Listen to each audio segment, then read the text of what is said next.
దేవుని పరిశుద్ధ నామంలో మీ అందరికీ వందనాలు తెలియపరుస్తున్నానండి.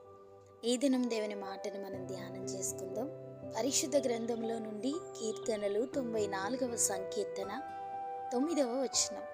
చెవులను కలగచేసిన వాడు వినకుండునా. హల్లెలూయా.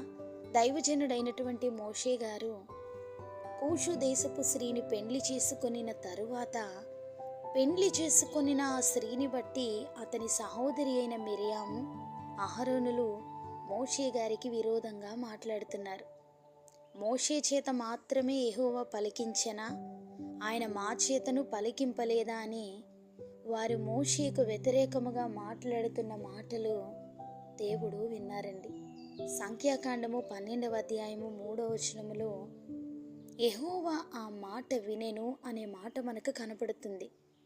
మోషే భూమి మీద ఉన్న వారందరిలో మిక్కిలి సాత్వికుడు అని దేవుడు సాక్ష్యమిస్తూ, మీరు ముగ్గురు ప్రత్యక్ష గుడారమునకు రండని హఠాత్తుగా మోషే, అహరోను, మిరియాములకు దేవుడు ఆజ్ఞనిస్తారు.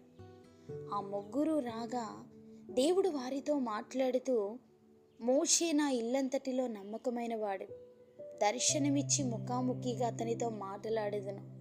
నా సేవకుడైన మోషేకు విరోధముగా మాట్లాడుటకు మీరేలా భయపడలేదని దేవుడు కోపము వారి మీద రగులు కొనగా, మిరియాము హిమము వంటి తెల్లని కుష్ఠగలదాయను అని లేఖనం సెలవిస్తుంది. భూమి మీద మానవుల మాటలను దేవుడు వినినట్లు, వారి ప్రార్థనలు చెవియొగ్గి ఆలకించినట్లు ఆదికాండము 11వ అధ్యాయము 4వ వచనంలో ప్రజలు మాట్లాడుకొని నా మాటలను విని దేవుడు దిగి వచ్చినట్లు వాక్యం సెలవిస్తుంది. రోజులో ఎన్నో మాటలు మనం మాట్లాడుతుంటాం. దేవునికి విరోధముగా, సేవకులకు విరోధముగా, కుటుంబాలలో నెమ్మది లేకుండా కలహాలను కలిగించే మాటలు, అబద్ధ సాక్ష్యాలు, చెడ్డ మాటలు, ఇలా ఎన్నో రకాల మాటలు మనం మాట్లాడుతుంటాం.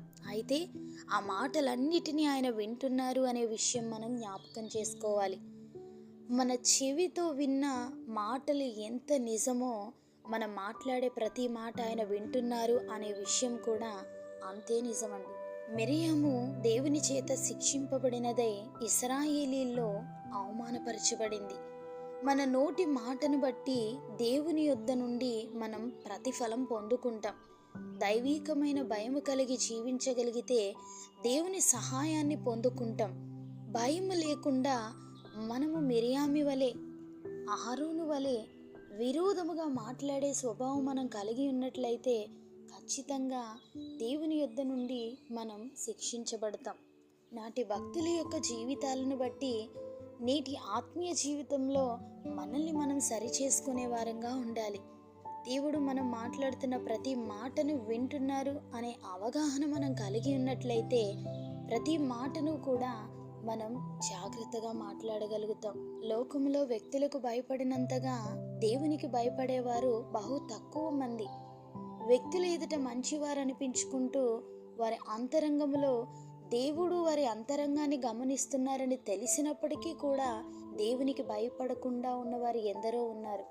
మనుషుల ఎదుట దేవునికి విధేయత కలిగి ఉన్నట్లుగా ప్రవర్తిస్తూ భక్తి జీవితాన్ని కొనసాగిస్తున్నట్టు వేషధారులుగా జీవిస్తూ అసలు ఏకాంత జీవితంలో ప్రభు మనల్ని చూస్తున్నారు అనే భయం లేకుండా వారు దేవునికి అవిధేయులై దేవునికి అసహ్యకరమైనటువంటి జీవితాన్ని జీవించేవారు లేకపోలేదు.